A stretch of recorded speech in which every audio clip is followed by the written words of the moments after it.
Hello students, question number 3 from JEE Main 2022, 26 July, shift 2. The question is, let A is 1 1 1 एक vertical matrix है इस तरीके से, column matrix, and B is equal to है इस तरीके से एक मैट्रिक्स गिवन है. देन आपको बताना है कि value of A dash into B A dash basically transpose of A है.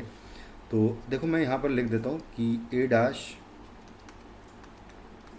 Into B A equal to होगा क्या. ए डैश हो जाएगा 1 1 1, कुछ इस तरीके से ये मैट्रिक्स मिलेगी मुझे, एंड इंटू बी मैट्रिक्स है. अब मैं बी मैट्रिक्स को कुछ इस तरीके से लिखता हूँ कि यहाँ लिखता हूँ A B A1 B1 C1 A2 B2 and C2 A3 B3 and C3, कुछ इस तरीके से लिख देता हूँ मैं, and multiplied by A matrix है विच इज़ 1 1 1.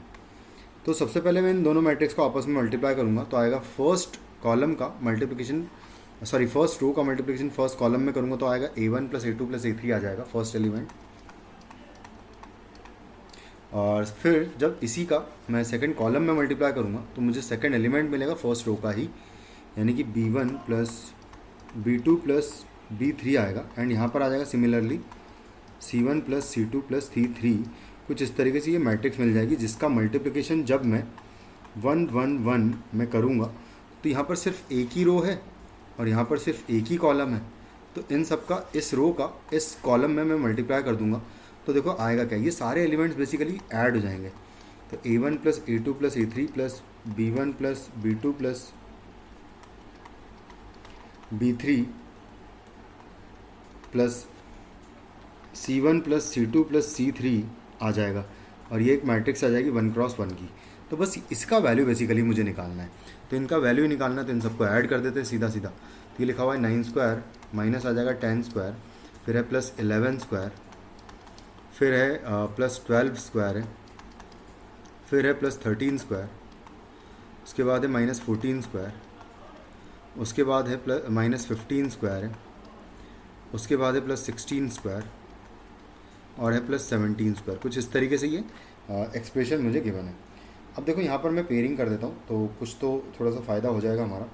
तो हम क्या करते हैं कि 9 माइनस 10 का स्क्वायर जो है ना ए स्क्वायर माइनस बी स्क्वायर यहाँ पर यूज़ किया. तो ये बेसिकली 9 प्लस ए प्लस बी इंटू ए माइनस बी आएगा, तो ए माइनस बी जो आएगा वो तो -1 हो जाएगा, and into A plus B आएगा तो 19 हो जाएगा. तो बेसिकली -19 इसका वैल्यू हो जाएगा, प्लस 11 स्क्वायर मैं ऐसे ही लिख देता हूँ अभी तो, एंड प्लस है 12 स्क्वायर, और माइनस यहाँ पर मैं इन दोनों को फिर से सेम वे में अगर लिखूँगा इसी तरीके से तो यहाँ पर इन दोनों का एडिशन जो होगा उसका नेगेटिव टाइम्स आ जाएगा. तो बेसिकली यहाँ पर आ जाएगा माइनस ऑफ 27 आ जाएगा, ये है ना, कुछ इस तरीके से आ जाएगा. और प्लस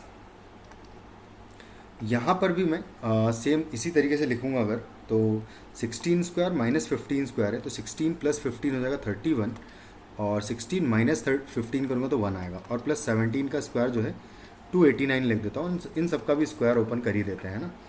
तो यहाँ से अब मैं बेसिकली कैलकुलेट ही कर लेता हूँ. तो -19 प्लस 121 प्लस 144 माइनस 27, इन दोनों को सॉल्व करें तो यहाँ पर +4 लिख देता हूँ मैं बेसिकली इन दोनों को सॉल्व करके, और है प्लस 289, इस तरीके से आएगा. 19 है तो 19 जब मैं माइनस करूँगा 121 में से तो 102 बचेगा, प्लस 144, अच्छा लिखे लेते हैं. 102 यहाँ से आएगा, 102 प्लस 4 करेंगे तो 106 हो जाएगा. ये 106 प्लस 144 है, एंड प्लस है 289. इन सबको ऐड कर देते हैं तो देखो 289 है, प्लस है 144, और है प्लस 106. तो 10 और 9 है ना, ये 9 है क्योंकि, तो 10 और 9 हो जाएगा 19, तो 9 आ जाएगा यहाँ पर, और 1 कैरी चला जाएगा. यहाँ पर लिख देता हूँ मैं 9 प्लस 8 प्लस 1 9, 9 और 4 करेंगे, 9 और 4 13 हो जाएगा, तो 3 आ जाएगा यहाँ पर, और 13 तो 1 आ जाएगा इधर, ठीक है. तो ये हो जाएगा 5. तो फाइनली आपका जो आंसर होगा इस क्वेश्चन का वो आ जाएगा 539. और बेसिकली ये एक वैसे तो मैट्रिक्स में होना चाहिए, क्योंकि मैट्रिक्स का मल्टीप्लाई करके जब हम निकालेंगे तो एक्चुअली बेसिकली वो भी हमें एक मैट्रिक्स ही मिलेगी. तो जो आंसर हो जाएगा आपका इस क्वेश्चन का वो हो जाएगा ऑप्शन डी. Thank you.